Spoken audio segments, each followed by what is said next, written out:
ఏలూరు జిల్లా వైఎస్ఆర్ పార్టీ జిల్లా అధ్యక్షులు దూల నాగేశ్వరరావు ఆధ్వర్యంలో ఆ పార్టీ నాయకులతో కార్యకర్తలతో అత్యవసర సమావేశం నిర్వహించారు. ఈ సందర్భంగా ఆయన మాట్లాడుతూ చంద్రబాబు నాయుడు ఒక బ్రాండ్గా మారారు. అధికారం చేపట్టగానే బాబు వ్యవహార శైలి మారింది. కూటమి ప్రభుత్వం సూపర్ 6 పథకాలను అమలు చేయడంలో విఫలమైందని ఆయన విమర్శించారు.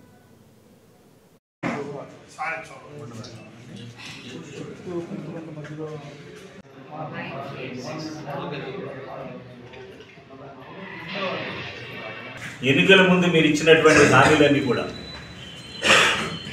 బాబు షూరిటీ అన్నారు, కానీ ప్రజలకు ఏమర్థమైందంటే వేరే బాధుడు గ్యారంటీ అనేటువంటి విషయాన్ని మాత్రం ప్రజలు ఈ విషయాన్ని చూస్తున్నారు. ఎన్నికల ముందు ఛార్జీలు పెంచనని, కరెంటు ఛార్జీలు అనేది అవసరమైతే తగ్గిస్తానని ఎన్నికల ముందు ఇచ్చినటువంటి వాగ్దానం అధికారంలోకి వచ్చాక ఆ హామీని పొంగులోకి తొక్కి చంద్రబాబు నాయుడు గారు 6 నెలల్లో వరుసగా 6 నెలల్లో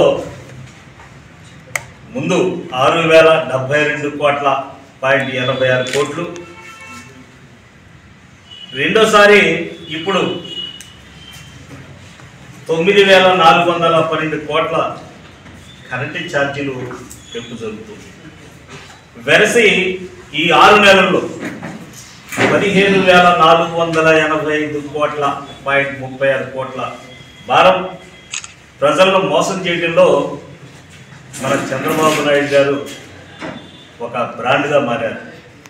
అధికారం చేపట్టగానే బాధుడే బాధుడు అనేటువంటి మొదలు